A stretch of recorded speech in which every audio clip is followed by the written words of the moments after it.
تہذیب اسلام آباد کی کہ آپ تشریف لائیں اور اپنے خیالات سے نوازیں. بجانے کا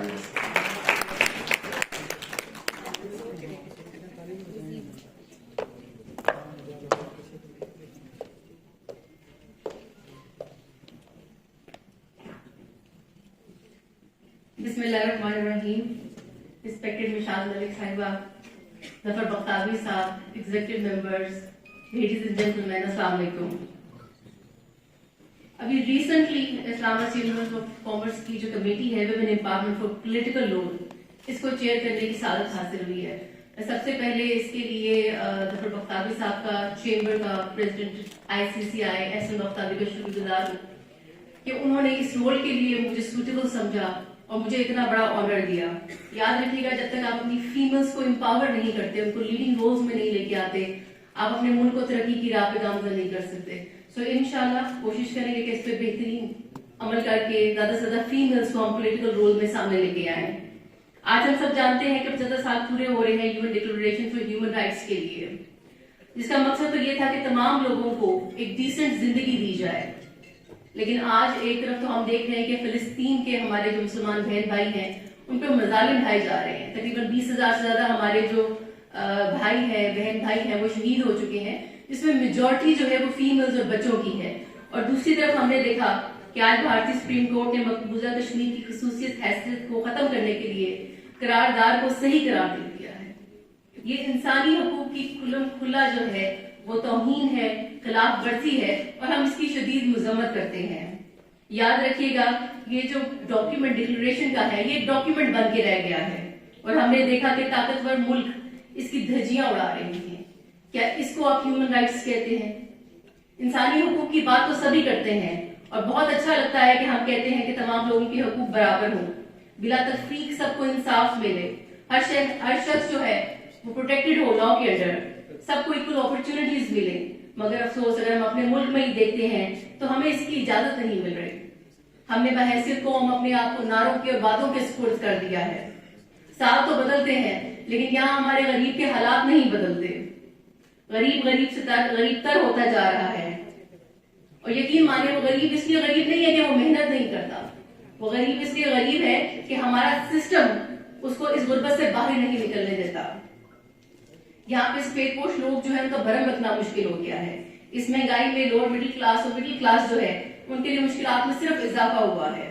نہ ہمارے پاس بچوں کے لیے تعلیم ہے, نہ صحت ہے, نہ روزگار ہے, نہ انصاف ہے. کیا اس کو ڈیموکریٹک اسٹرکچر کہتے ہیں؟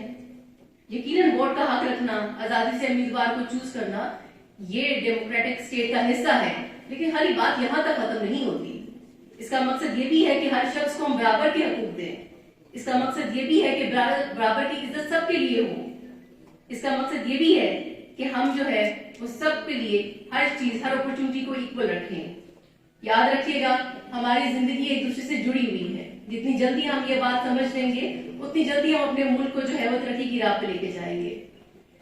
جب بہت اندھیرا ہو جاتا ہے نا, تو ایک چھوٹا سا دیا بھی معتبر ہو جاتا ہے.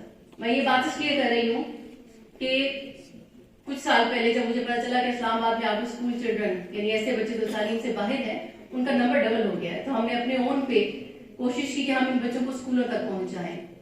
اور الحمدللہ آج میں بڑی خوشی سے یہ بات کہتی ہوں کہ اب قریب ہے کہ ہم اسلام آباد کو 100% لٹریٹ ڈکلیئر کرنے کے قریب ہیں. اور اس کا ریزن یہ ہے کہ ابھی گورنمنٹ نے 2000 پیٹرن پہ کھولے ہیں اور 60,000 سے زیادہ بچہ ہم نے اس میں انرول کروایا ہے. یہ ہماری بڑی کامیابی ہے کہ ہم اپنے بچوں کو تعلیم کے ساتھ جو ہے امپاور کر رہے ہیں. اور یہاں پہ مشال ملک صاحبہ موجود ہے. 2021 میں ہم نے اپنا ایک کیمپس مشال کی سیکریفائس کو دیکھتے ہوئے ڈیڈیکیٹ کیا تھا, جو ہماری کرسچن کمیونٹی کے چل رہا ہے, اور وہاں پہ بچے, ہمارے کرسچن بچے جو ہے وہ تعلیم حاصل کر رہے ہیں. اور آج ہم نے 200 بچوں کے لیے اپنے کیمپس کا ایک نیا انتظام مکمل کیا ہے, اور اس کا جو نام ہے, میں ظفر بختاوی کیمپس کر رہی ہوں. بے شک ان کی جو بزنس کمیونٹی کے لیے خدمات ہیں وہ کسی سے بھی چھپی ہوئی نہیں ہے. تو ہم کوشش کرتے ہیں کہ اپنے لوگوں کو اون کریں اور سب سے زیادہ ان کو اکنالج کریں. یہاں پہ اب ضرورت اس بات کی ہے, دیکھیں ایک چیز کو سمجھنا بہت ضروری ہے کہ injustice anywhere is a threat to justice everywhere. یعنی کہیں پہ بھی ظلم ہوتا ہوگا, اس کا جو ریپلیکیشن ہے اور جو چیزیں ہیں وہ ہم سب کو فیس کرنی پڑیں گی. لیکن آگے بڑھنے کے لیے کس چیز کی ضرورت ہے؟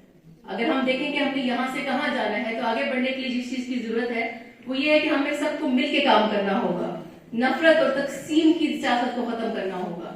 ہم نے اپنے آپ کو ناروں کے باتوں کے سپرد کر دیا ہے۔ یاد رکھیے کہ اب ہمارے پاس وقت نہیں ہے کہ ہم سوچیں کہ ہم نے یہاں سے کیا کرنا ہے۔ اب صرف ایک ہی چیز ہے کہ ہم نے سب نے مل کے آگے بڑھنا ہے، خوشحالی کا سفر شروع کرنا ہے۔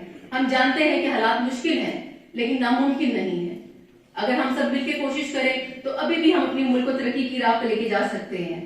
آئے مل کے کام کریں۔ میں آپ سب کو جو لوگ یہاں بیٹھے ہیں ان کو دعوت دیتی ہوں کہ آئے، جتنے بھی لوگ ڈفرنٹ پلیٹ فارم سے یہاں پہ موجود ہیں، آئے مل کے کام کریں اپنی نسل کی کردار سازی کے لیے۔ آئے مل کے کام کریں وسائل پیدا کرنے کے لیے۔ آئے مل کے کام کریں کہ اپنے ملک کے ہر بچے کو تعلیم کے زیور سے راستہ کریں گے۔ آئے مل کے کام کریں کہ پاکستان کو خوشحال بنائیں گے۔ یہی وقت ہے کہ ہم اپنے ملک کو ری پے کریں اور عام آدمی تک تمام سہولیات، بنیادی سہولیات جس کو ہم ہیومن رائٹس کہتے ہیں، وہ پہنچائیں۔ میں اپنی بات یہاں پہ یہ بات کہہ کے ختم کروں گی کہ اس وقت ہے کہ ہم اپنے آنے والی جنریشن کو ایک اسٹرانگ فاؤنڈیشن دیں کہ وہ آنے والے وقت کا چیلنجز کا مقابلہ کر سکے۔ یہی وہ وقت ہے کہ ہمیں اپنے بچوں کو امپاور کرنا ہے تعلیم سے اور اسکل سے، تاکہ وہ دنیا کے ساتھ قدم سے قدم ملا کے چل سکیں۔ آخر میں اپنی بات اس شعر سے ختم کرتی ہوں کہ جہاں میں کامیابی کی یقین والوں سے یاری ہے، جہاں میں کامیابی کی یقین والوں سے یاری ہے، اگر تم بھی یقین رکھو تو پھر منزل تمہاری ہے۔ بہت شکریہ۔